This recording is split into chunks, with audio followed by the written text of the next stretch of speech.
So Amazon has officially entered the food delivery space. So in today's video, I'm gonna tell you what you need to know about Amazon buying Grubhub, what this means for customers, what this means for drivers, and be sure to stay tuned to the end of the video to hear my predictions about what I think this means for the future of food delivery. It came out earlier today that Amazon has purchased a 2% share of Grubhub, but that's extremely misleading on the surface because although Amazon owns a 2% stake in Grubhub, what they don't tell you about is that as part of Amazon Prime, Amazon is adding Grubhub Plus as a free benefit to Amazon Prime members. Grubhub Plus is basically like Dash Pass on Uber One. It's basically that subscription service that gives people who order Grubhub free delivery.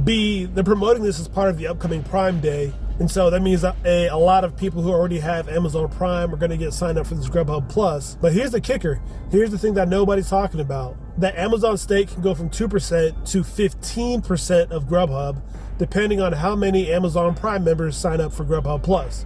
Now, with Amazon Prime Day being like right around the corner, literally less than 10 days away, Amazon's going to be pumping this out. It's going to be, showing this as another benefit to Amazon Prime, getting a bunch of Grubhub signups. So I don't know what percentage of Amazon Prime customers need to sign up, but Amazon's not getting in this game to be little brothers, so they're probably going to hit that goal. The other thing to think about is this: with there being over 200 million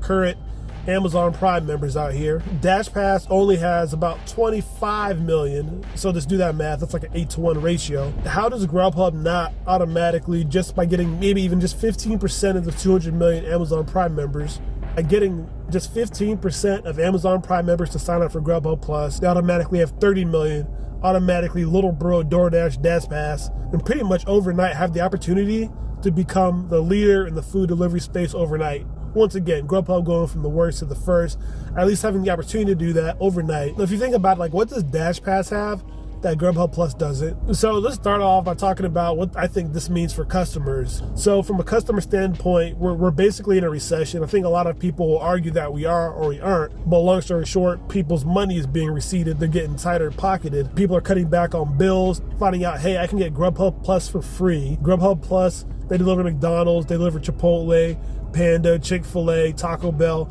all those same places that are like 80% of fast food orders, probably 3 out of 4 of the delivery orders out here. They're basically getting that free delivery now for free without having to pay $9.99. Me, for example, I'm going to sign up for Grubhub Plus. Since I don't have Dash Pass, I'm probably not going to use DoorDash anytime soon in the near future because I can get that same offer for free through Grubhub Plus. If I was paying for a Dash Pass, I'd probably be canceling that because I'm not sure what I can get through Dash Pass that I can't get through Grubhub Plus. I mean, if I don't have Grubhub Plus or if I don't have Dash Pass already, I'm going to start using Grubhub Plus to get the free delivery. So automatically, you're going to see a lot of people who don't have any affiliation start to gravitate towards Grubhub just because they got that free membership now. I mean, additionally, for Grubhub, the other thing that makes them different from DoorDash and Uber Eats, I go to restaurants that are, have DoorDash, Uber Eats on them, and it says they deliver through all of them, right? There's more restaurants, especially smaller businesses that are Grubhub exclusive or Grubhub only, that DoorDash and Uber Eats don't have. It's a differentiator and will keep people on that Grubhub platform and potentially not going back to DoorDash or Uber Eats. Although there are a couple reasons that I think customers may tend towards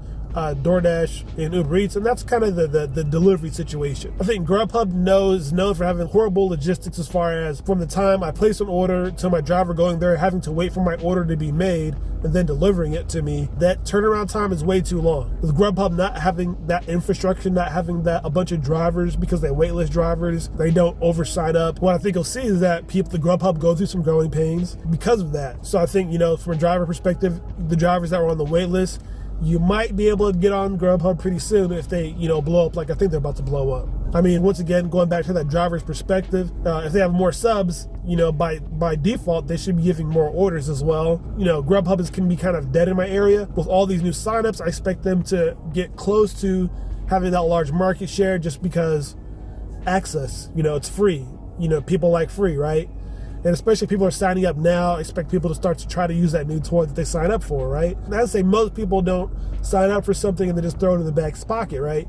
You get something new, you use it. You want to play with your new toys. Now, just because there's more customers doesn't mean it's going to get better overnight. But what I will say is this: with more customers, if you're only accepting 10% of orders, if you go from 100,000 to 1 million customers, that top 10% is going to be a lot bigger. So I expect there to be a higher value of good orders on Grubhub in the future going forward. Not necessarily where there'll be all good orders, because you get more signups, you also get the bad orders too, right? But that top 10% of orders, I expect to see more of those from a value perspective. Now, I mentioned logistics earlier, with Amazon being involved in food delivery and Grubhub being known for having bad logistics as far as, getting an order completed, keeping their drivers busy and not waiting. Amazon is known for logistics, so I'm hoping that Amazon is going to fix that. Amazon being tied to bad logistics, that's not within the Amazon brand. They made their name on one-day fast prime shipping, so why would they not have that same infrastructure or that same mentality when it comes to food delivery? So I expect that to change, maybe not in the near future, but probably in the long term,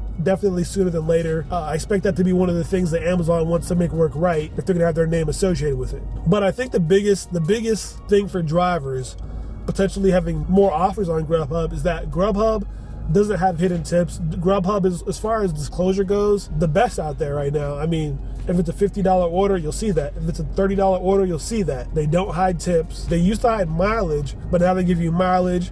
They give you pickup destination. They give you drop off destination. So that's a big thing that I think Grubhub has going for it, that drivers will gravitate towards, is that transparency within the tip, transparency within the offer. That's good for drivers. That's one thing where it's an easy win for Grubhub. It's an easy thing for Amazon. They're walking into that win. Now, before I get to the next point, I want to say, if you're getting value from this video, do me a favor and hit that like button. And also, if you want to see more content like this, be sure to hit that subscribe button as well. Let's jump back into it with my next point, which is with Amazon buying Grubhub. You would expect also to see some app improvements. Amazon is known for being technologically minded, and although, the Grubhub, I don't have any real complaints about the app. Something like in-app navigation, that could be an easy add-on. Now, lastly, for the competitors, for DoorDash, for Uber Eats, they're about to be up the creek without a paddle, if you know what I mean. Like, Amazon Prime Day is around the corner. That may be their D-Day, in the sense that, Amazon puts a lot of money into promoting Amazon Prime Day, all the different deals that they offer for Amazon Prime Day. And as such, they're going to put a lot of, promotion behind, hey, if you're an Amazon Prime subscriber, Amazon Prime Day coming up offers all these great deals that are only for Amazon Prime members. And by the way, since you're signing up for Amazon Prime, you also get Grubhub Plus for free. Once again,